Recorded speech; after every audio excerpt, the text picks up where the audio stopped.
السلام علیکم، WT news کے ساتھ حاضر ہوں میں آپ کا ہوسٹ کفیل الرحمان۔ آج ہم بات کریں گے موجودہ پاکستانی صورتحال میں، موجودہ پاکستان میں جو چلتی ہوئی مہنگائی کی صورتحال ہے۔ اس پر بات کرنے کے لیے ہمارے ساتھ آج موجود ہیں فیاض صاحب، تو چلیے چل کر بات کرتے ہیں ملک کی صورتحال کی۔ السلام علیکم۔ وعلیکم السلام۔ آپ موجودہ جو اس وقت صورتحال ہے مہنگائی کی، اس کے پیچھے کن وجوہات کو جو ہیں آپ گردانتے ہیں؟ اگر آپ واقعیت نظر میں دیکھیں تو اس کی تو مین دو ہی وجوہات ہیں، جو گورنمنٹ نے بجلی مہنگی کی ہے یا پیٹرول پرائسز جو ہے نا جو انکریز ہوئی ہے۔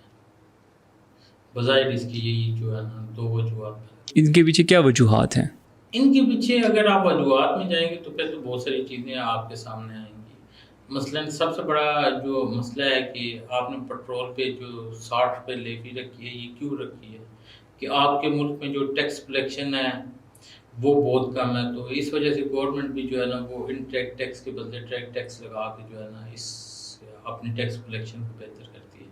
جب پیٹرول مہنگا ہوتا ہے تو لامالا آپ کی بجلی کی پرائسز جو ہے نا وہ بھی انکریز کر جاتی ہے کہ پاکستان میں ہائیڈرو اور پن بجلی یا سولر بجلی جو ہے وہ بہت کم ہے۔ سب سے زیادہ ہم لوگ فیول پہ ہی تقریباً 14,000 پلس میگا واٹ جو ہے نا وہ فیول کے اوپر بناتے ہیں بجلی، جو لامالا اگر پیٹرول پرائس بڑھتی ہیں تو بجلی کی کاسٹ بھی بڑھے گی، اور اس کے اوپر جو ٹیکسز دن بدن ہم لوگ عوام ویسے ٹیکس دے نہیں رہی ہوتی، تو گورنمنٹ نے ایک آسان حل یہی نکالا ہے، جیسے وہ کبھی ٹی وی کی فیس تھی، ریڈیو کی، آگے باقی ٹیکسز بھی آہستہ آہستہ جو ہے نا بجلی کے بلوں میں شامل کیے جا رہے ہیں۔ تو آپ یہ کیا سمجھتے ہیں کہ اس مہنگائی کے پیچھے کیا ملکی بیوروکریسی کا ہاتھ ہے، یا جو ہماری نگران حکومت ہے اس کا بھی اس کے پیچھے کچھ کردار ہے؟ کفیل بھائی، اگر آپ اس کو اس رائے میں دیکھیں تو میرے خیال میں اس میں ہاتھ کسی کا بھی نہیں ہے، اس میں ہاتھ عوام کا ہی ہے۔ لامالا عوام جو ہے وہ ڈائریکٹ گورنمنٹ کو ٹیکس نہیں دے رہے، اور بہت ساری ایسی چیزیں ہیں جو ہم لوگ ہماری جو تاجر برادری ہے یا بہت سارے ایسے لوگ ہیں جو ٹیکس جو ہے نا چھپاتے ہیں، آگے پے نہیں کرتے، جس کی وجہ سے یہ سارے مسائل آ رہے ہیں۔ جیسے حالات بن رہے ہیں کہ انفرادی طور پر ہر طبقہ اس میں پس چکا ہے، چاہے وہ مڈل کلاس ہے، چاہے لوور مڈل کلاس ہے، چاہے وہ اپر مڈل کلاس ہے۔ آپ سے سوال میرا یہ ہے کہ اس وقت ہنگامی طور پر کن اقدامات جو ہے نا ہمیں اٹھانے کی ضرورت ہے؟ یہ ہمارے جو مسائل ہے، پاکستان کی جو اکنامک ہے یہ تقریباً جو ہے نا پر ایئر 1000 ارب ڈالر کے قریب ہے، جو ہماری اکنامک ہے، جو ہماری ورتھ ہے۔ لیکن اگر ہم اپنے بجٹ کے حساب سے دیکھیں تو تقریباً جو ہے نا وہ 25 ارب ڈالر کے قریب جو ہے نا ہمارا اینول بجٹ بنتا ہے، 25 سے 30 ارب ڈالر آپ کہہ لیں۔ تو اگر ان حالات میں آپ دیکھیں کہ ہماری جی ڈی پی بہت اچھی ہے، لیکن اوورآل جو ٹیکس کلیکشن ہے وہ نہیں ہے، اس کی کچھ بنیادی جو ہے نا چیزیں ہمیں سمجھنی پڑیں گی کہ ہم میں سے ہر بندہ جب بھی کوئی پروڈکٹ پرچیز کرے تو جو اس کے اوپر جی ایس ٹی ہے وہ یہ آلریڈی جو ہے نا گورنمنٹ کو ملنا چاہیے، وہ پروڈکٹ مینشن اس طرح ہو۔ میرے سمیت موسٹلی لوگ جو ہے، جو چھوٹا دکاندار ہے، جو بڑا دکاندار ہے، وہ خود رجسٹرڈ نہیں ہے، اس کے پاس جو مال آ رہا ہے اس کی جو ہے نا بائنگ سیلنگ کا کوئی ریکارڈ نہیں، جس کی وجہ سے یہ جو بڑی بڑی کمپنیز ہیں یہ جی ایس ٹی میں گھپلا کرتی ہیں، اور ہم لوگ کسی حد تک اس گھپلے میں ان کے ساتھ انوالو ہوتے ہیں۔ ہم لوگ اگر دیکھیں اوورآل ہم کسی بھی چیز کی پرائز پوری دے رہے ہیں، لیکن ہم ساتھ یہ کہہ سکتے ہیں کہ ہم ایک چور سے چیز پرچیز کر رہے ہیں، قیمت بھی اس کو پوری دے کے کر رہے ہیں، اور بعد میں ہم لوگ یہ بھی شور ڈالتے ہیں کہ جو دوسرا بندہ ہے جس کی چیز پروڈکٹ چوری ہوئی ہے وہ ہمیں سپورٹ نہیں کر رہا، یا آپ یہ کہہ لیں کہ اب گورنمنٹ۔ اچھا، میں آپ کو اس کو کسی اور پیرائے میں اس طرح سمجھاتا ہوں کہ یہ جیسے مائک ہے، ٹھیک ہے، ایک کمپنی یہ 10 مائک بناتی ہے، وہ جب مارکیٹ میں سیل کرتی ہے تو وہ شاید اس کے اوپر 1 یا 2 مائک کے اوپر جی ایس ٹی پے کر رہی ہے، باقیوں کے اوپر وہ جی ایس ٹی گورنمنٹ کو پے ہی نہیں کر رہی، کیونکہ اسے بھی پتہ ہے کہ آگے جو ریکارڈ ہے وہ کہیں بھی مینشن نہیں ہے کہ یہ میری ایک پروڈکٹ سیل ہوئی ہے یا 10 ہوئی ہیں یا 50 ہوئی ہیں، تو وہ مینشن کرے کہ میں نے تو بنائی 2 ہیں، تو مارکیٹ میں اس نے جب 10 سیل کی ہیں تو وہ 10 کے اوپر جی ایس ٹی آلریڈی مینشن ہے، 10 سے وہ جی ایس ٹی کلیکٹ کر رہی ہے، اب 17% یا 18% جو ہے وہ جی ایس ٹی آپ سے تو لے رہی ہے، لیکن آگے پے نہیں کر رہی. تو اس کا جو میرے خیال میں ایک سسٹم بن سکتا ہے پاکستان میں کہ تمام کاروبار کمپیوٹرائز ہوں, ہر کاروبار رجسٹرڈ ہو, اس میں جو ان آؤٹ ہو رہا ہے اس کا گورنمنٹ آف پاکستان کو پتہ ہو. تو میرے خیال میں اگر یہ کر لیا جائے تو پھر تو ہم بہت سارے مسائل پہ بڑی آسانی سے جو ہے نا وہ قابو پا سکتے ہیں. جس طرح ہمارا ایک بہت بڑا پروجیکٹ ہے پاور اینڈ ڈیولپمنٹ پروجیکٹ کا, سی پیک بہت بڑا نام ہے, کچھ تاخیر اس میں آ گئی ہے, اور اس پروجیکٹ کو آپ کس طرح دیکھتے ہیں کہ اس وقت موجودہ اکنامیکل کنڈیشن میں اس کی ایگزیکیوشن, اس کی امپلیمنٹیشن پہلے سے بہت سلو ہو چکی ہے, تو آپ اس پروجیکٹ کا فیوچر کیا دیکھتے ہیں؟ دیکھیں, ہمیں آج نہیں تو کل لازمی اس پروجیکٹ کی طرف آنا پڑے گا. اگر آپ سی پیک میں دیکھیں, آپ کو بہت سارے جو ہے نا اکنامک زون بنائے جا رہے تھے, اس میں بہت ساری اوورسیز کمپنی تھیں. ہمارے بہت سارے لوگوں کو یہ اعتراض ہے کہ اس میں چائنیز کمپنیز ہیں. چلیں جو بھی آپ لامالا ہے جس بھی کمپنی کو ABC کاؤنٹ کریں, جب وہ کمپنیز آپ کے ملک کے اندر کام کر رہی ہے, اس کا مطلب ہے جو امپلائی ہے وہ آپ کے ملک کے لوگ ہیں. جو آپ کی یہاں نوکری کریٹ ہوں گی وہ آپ کے ملک میں ہوں گی, جو ٹیکس کلیکشن ہوگی وہ آپ کے ملک میں ہوگی. لامالا کی کسی حد تک بینیفٹ وہ چائنیز کمپنی بھی اٹھا رہی ہیں, لیکن اس کا فائدہ آپ کو بھی مل رہا ہے. تو جب تک آپ اس کام کو بوسٹ نہیں کریں گے تو میرے خیال میں جتنا آپ اس پہ ڈیلے کرتے رہیں گے آپ اتنا نقصان اٹھائیں گے. آپ اس کی مثال ایسے ہی لے لیں کہ اگر یہ ہم نے 2023 میں مکمل کر لیا ہوتا تو آج ہمیں کچھ نہ کچھ ریونیو پہلے سے بہتر آ رہا ہوتا. آج ہماری ٹرانسپورٹ کی یہ حالت نہ ہوتی. ٹرانسپورٹ بے شک مہنگی ہے, سب کچھ ہے, لیکن آپ کبھی روڈ پر جائیں یا ٹرانسپورٹر کو ملیں, وہ آپ کو بتائیں گے کہ بھائی ہمارے کام ہی نہیں ہے, بالکل کام چوپٹ ہو گیا ہے. تو کم از کم جب ٹرانسپورٹر کو ملتا ہے تو اس کے ساتھ لامالا مزدور کی دیہڑی بھی نتھی ہے. تو اس کا فیوچر آپ امپلیمنٹیشن آپ کیا دیکھتے ہیں؟ یہ پاسبل ہے موجودہ اکنامیکل کنڈیشن جو چل رہی ہے اس میں اس کی ایگزیکیوشن امپلیمنٹیشن پاسبل ہے سی پیک کی؟ میرے خیال میں جو موجودہ کنڈیشن ہے اس میں تو آپ کے پاس اتنے فنڈ ہی نہیں ہے کہ آپ جو ہے نا مکمل طور پر اس طرف توجہ دے سکتے ہو. ابھی تقریباً آپ کو سال ڈیڑھ کا ٹائم جو ہے نا وہ اسی طرح سلو ہی رکھنا پڑے گا. یا تو آپ کسی اور طرف قربانی دے سکو تو آپ اس پہ اپنا 1 سال مشکل کر لیں اور اگلے 10 سال آسان کر لیں. نہیں تو ڈے بائی ڈے آپ جو ہے نا جو آج 1 سال میں کام ہو سکتا ہے وہ آپ سال ڈیلے کر کے کریں گے تو وہ 2 سال پہ چلا جائے گا. اچھا, آپ اس کو کیسے دیکھتے ہیں؟ جیسے اس وقت جو برڈن آ چکا ہے ہمارے پر IMF کا, اس کو ایک انفرادی حیثیت سے جس طریقے سے بلوں میں ڈال کے اور اس طرح سے جو فیول فکسیشن میں ڈال کے ہم اس کو یہ اپروچ گورنمنٹ کی, آپ کیا سمجھتے ہیں کہ یہ گورنمنٹ کی کوئی اچھا انیشیٹو ہے, یا اس اچھا تو نہیں کہہ سکتے لیکن یہ انیشیٹو کوئی زیادہ سود مند ثابت ہوگا ہمارے IMF کے ریٹرنز میں؟ اچھا, سب سے پہلے جو ہے نا ہمیں ایک بات سمجھنی پڑے گی.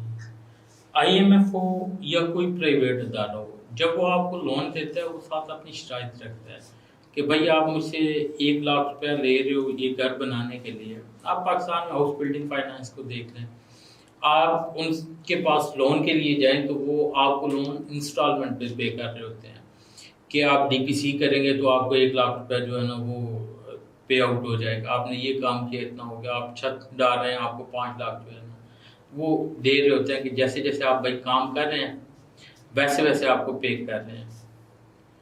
تو بیسک IMF کا بھی جو مسئلہ ہے وہ کچھ اسی طرح ہے کہ IMF بھی یہ چاہتا ہے کہ ہماری ٹیکس کلیکشن ہو کہ ہم اس کو واپس پے کر سکیں.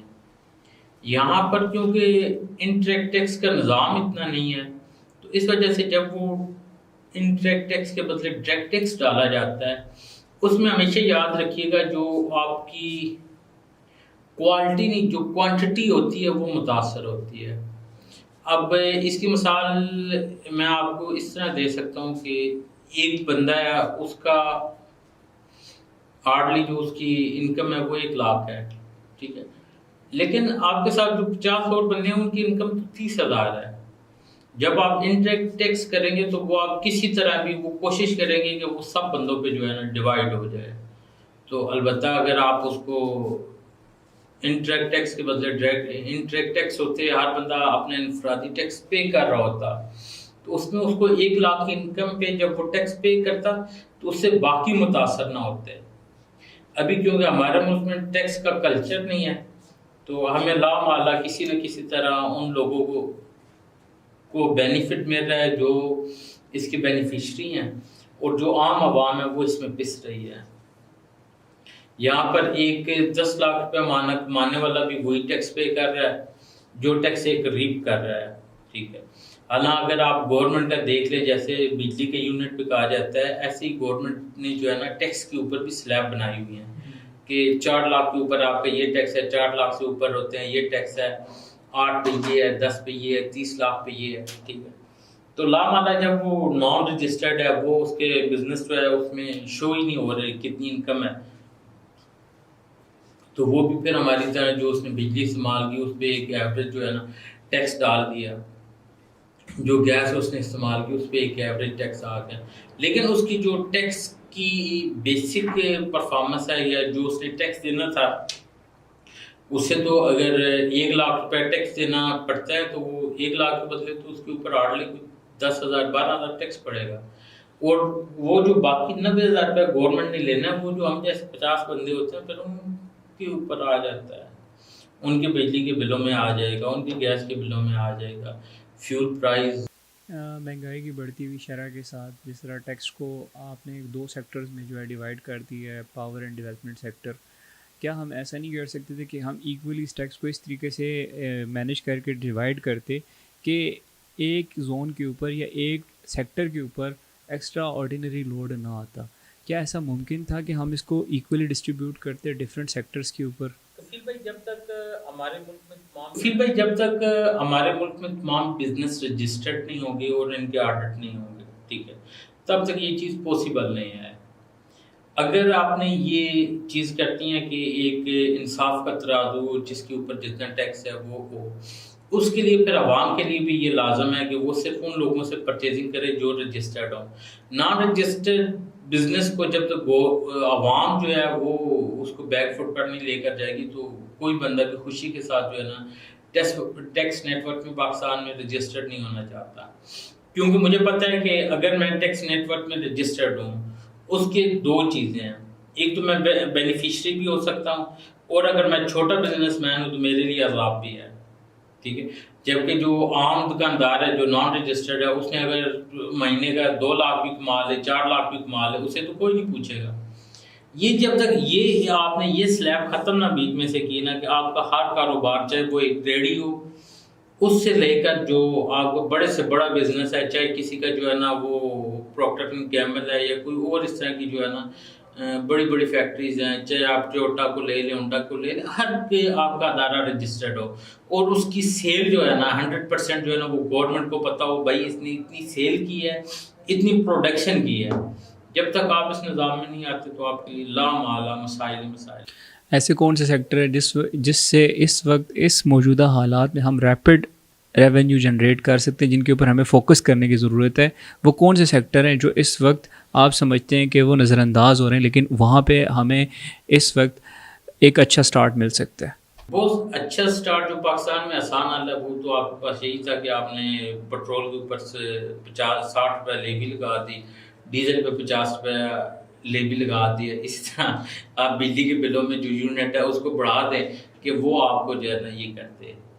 اگر آپ اس کو ریئل وے میں دیکھیں تو اس کا کوئی شارٹ ٹرم حل نہیں ہے، اس کو لانگ ٹرم میں ہی آپ کو لے کر جانا پڑے گا.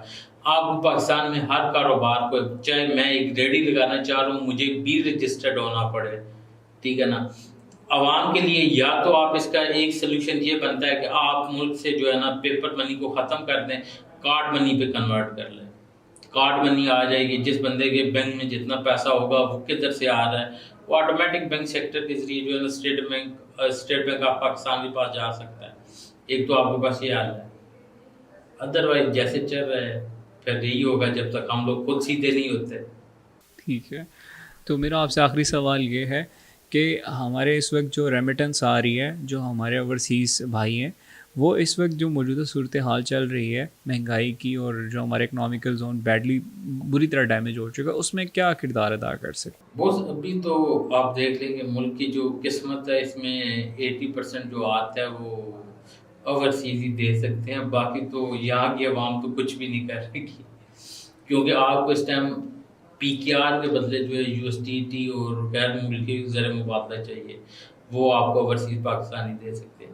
لیکن میری اوورسیز پاکستانیوں سے ایک ریکویسٹ ہے وہ کہ وہ کائنڈلی اگر وہ دبئی میں ہے, سعودیہ میں ہے یا یو ایس اے میں, جہاں کہیں بھی ہیں, وہ پیسہ ہنڈی کے ذریعے یا یو ایس ڈی ٹی یا کسی اور پلیٹ فارم کے ذریعے بھیجنے سے بہتر ہے کہ وہ وقتی طور پر 2-4 پہ یا 1-2% کا نقصان برداشت کر لیں, اپنے گھر والوں کو وہ پیسہ تھرو بینک چینل بھیجیں تاکہ ملک کی جو ریمیٹنس ہے وہ بڑھے. بہت شکریہ. جی ناظرین, یہ تھے ہمارے ساتھ فیاض صاحب. امید کرتے ہیں کہ ان کے بتائے گئے جو بھی ان کی پوائنٹس ہیں وہ آپ کے لیے مفید ثابت ہوں گے. انشاءاللہ نیکسٹ ٹائم پھر حاضر ہوں گے آپ کے لیے ایک نئے ایپیسوڈ کے ساتھ. اجازت دیجیے, اللہ حافظ.